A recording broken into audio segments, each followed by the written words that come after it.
Bismillah. Autrefois, dans nos villages, les enfants, garçons comme filles, appartenaient à des mbawars. Ce sont des groupements organisés basés sur des tranches d'âge. Ceux qui avaient la même tranche d'âge appartenaient au même mbawar.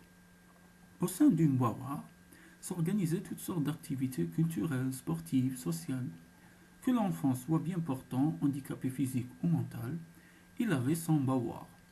Moussa Diakhaté était un malade mental. Il avait son mbawar. Un jour, Moussa et son mbawar organisent une sorte dans la forêt voisine. Au milieu de la forêt, il voit deux taureaux, gras et gros, qui ruminent tranquillement sous un acacia. Ils attrapent les taureaux et les tuent, se partageant la viande en excluant Moussa, le fou du partage. Moussa ne dit rien, mais le lendemain, il retourne tout seul dans la forêt. En cours de route, il rencontre deux bergers. Après les salutations, les bergers lui demandent son nom. Moussa dit qu'il n'en a pas et demande aux bergers s'ils cherchent deux taureaux. Oui, répondent ces derniers. Ils sont deux, n'est-ce pas enchaîne Moussa. L'un est de couleur blanche avec de longues cornes, l'autre est de couleur rougeâtre.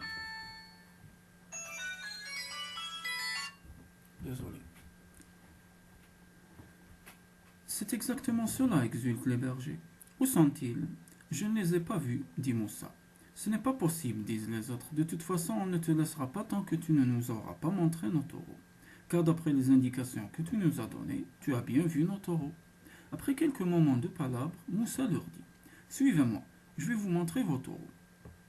Arrivé au village, il trouve ses amis du Mbawa en train de boire le thé sous un arbre et Moussa dit alors au berger: Ces gens que vous voyez là, ce sont vos voleurs. Aussitôt des discussions éclatent. Les bergers réclament avec force leurs taureaux, les autres nient en prétendant que ce sont les paroles d'un fou. Après plusieurs heures de conciliabule, les bergers s'en vont appeler la police.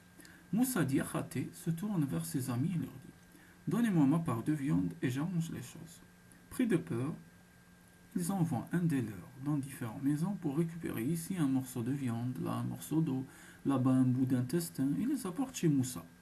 Quelques moments plus tard, les bergers reviennent accompagnés par de nombreux policiers. Moussa les accueille et leur dit: Écoutez, les taureaux sont bien rentrés dans le village. Ils ont trouvé ces gens en train de prier. Ils leur ont donné deux coups de tête. Ils ont piétiné les livres de Coran qui étaient posés par terre.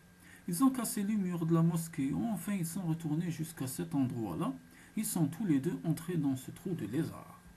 Dépités, les policiers reprennent leur voiture et l'assemblée se disperse.